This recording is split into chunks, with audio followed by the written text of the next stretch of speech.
Good morning, West Virginia Wesleyan Bobcats. This is Channel 22 News, and you're here with Ben Wilson. And I'm Donovan Woods.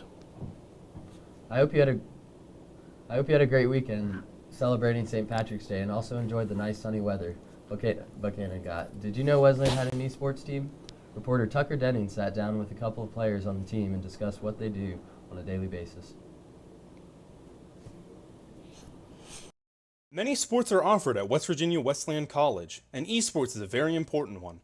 Many different video games are a part of this program. Currently play Valorant for the esports team. I play Rainbow Six Siege. I play League of Legends. The Esports Gaming Computer Lab is currently located inside the English Annex, and most players play inside on a day-to-day basis. I mean, we're like a family. We're a brotherhood almost, and one girl, but it's expanding slowly but surely. I think in any competitive endeavor whatsoever, you have to really enjoy what you're doing to get anything out of it. Make sure whatever you're doing with it, that you're enjoying it. The number one tip that esports players have to anybody interested in joining the team or the club is to contact the coach. If you're already on campus and wanting to join the esports team, just reach out to coach, and then we could probably get you set up with like a practice and see how well you do. Coach is going to be the biggest way that we get you in here. The first rule of esports is to have fun.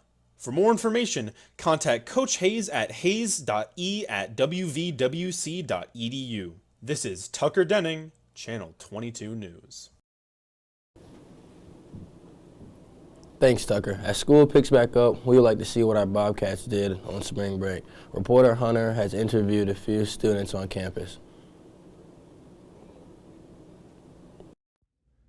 I'm Hunter Dearlum from Channel 22 News.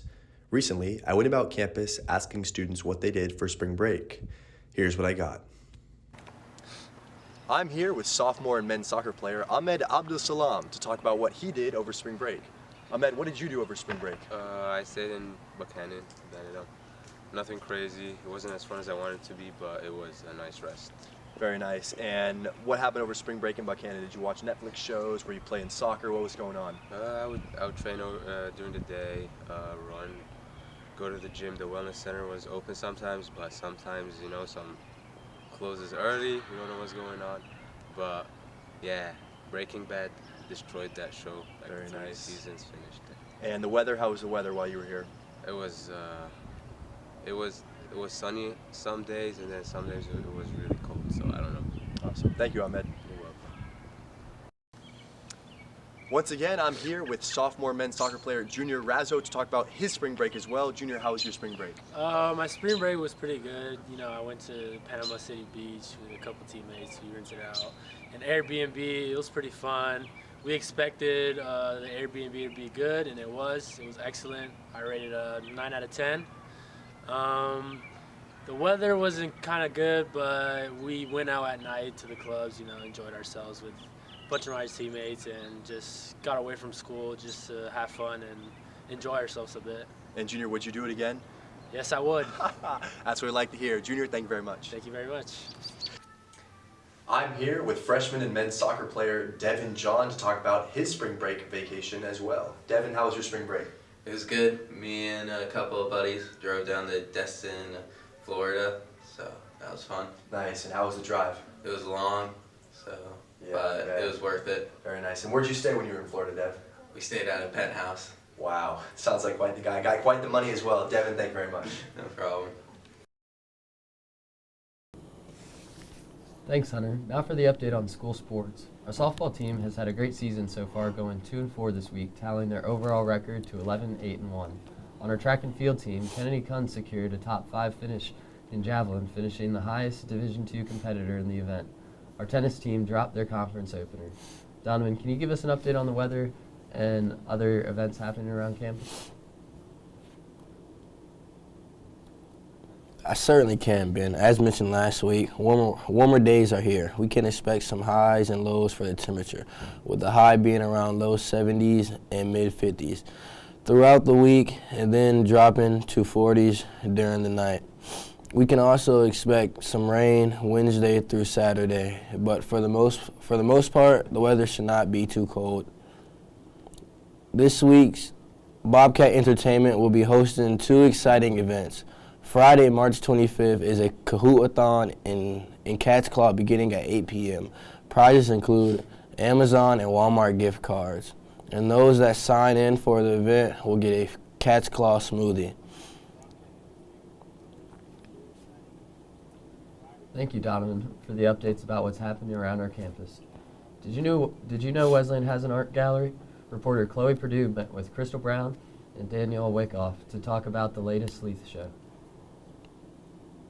So I am Crystal Brown, and I work in the Sleeth Gallery as a gallery coordinator and director. I'm Danielle Wyckoff. I am an associate professor at Kendall College of Art and Design. I live in Grand Rapids, Michigan, where it is very chilly. We don't have spring yet there. And my work runs the ranges of drawing, printmaking, installation, performative actions, and language, writing, storytelling, poetry. I'm still in the process of really understanding what it is that this work is truly about. So the title of the exhibition is Carrying, and it is a play on the word care and to carry, and it is thinking about the action of how we carry people with us, whether it's a physical carrying, so there'll be images of me holding my daughter in some of these, but then carrying as more like broader ideas. And some of the pieces that are brand new are very, they're non-representational, yet the motivation was still this idea of carrying. It also has a lot to do with walking in the landscape and my deep love of the land. The way that we use words to attempt to define and to hold those that we love. So I've known Danielle for a while, and I've known of her work for a while, but some of this work is really, really new. So I haven't had a whole lot of time to spend with it, but something that I really like about Danielle's work is her relationship between poetry, not just the verbal poetry, but the visual poetry of work. And so I find these things to be very interesting in the way that they kind of draw the viewer in to investigate and ask more questions. And I like to look at this work and then leave the room thinking more deeply about it after I'm gone. And so it sets with me in a different way, something that's more deeper and meaningful. Well, since 2008, I've been collecting stories about love from people who are willing to share. I will make a sign that says, please tell me a story about love. I'll sit in a public space and just wait for people to engage with me. So I've done this in Santiago, Chile, in Shanghai, China, in Springfield, Illinois. So in a variety of places to try to interact with as many different people as I can. And part of the impetus for that work is this underlying current that even though we might be quite different from one another, we know each other through the way that we can love and how we feel when we lose love. And so over the past couple of years, I've been thinking a lot about carrying, how it feels to carry my daughter, what it means to care for her, and just thinking about the idea of the maternal as a way of caring for others, not just biological children. And I know that Crystal's done work like this and understands deeply. The performative action that I'll be doing here is called A Prayer, a Wish, a Spell for Those You Carry. And it will be taking place over in this corner, and I will be inviting people to sit down with me to tell me who they carry with them. And while we're talking, I'll be molding a cast of their hands. And then people will be able to then choose symbols that represent their wishes for the person or thing that they carry. And then they'll leave it as an offering. So the exhibition opens on Thursday. The reception opening is 4:30 to 6, and there's going to be an artist talk at 6 o'clock. It's more like a gallery talk, so it'll be held in here. And then the exhibition runs until April 14th.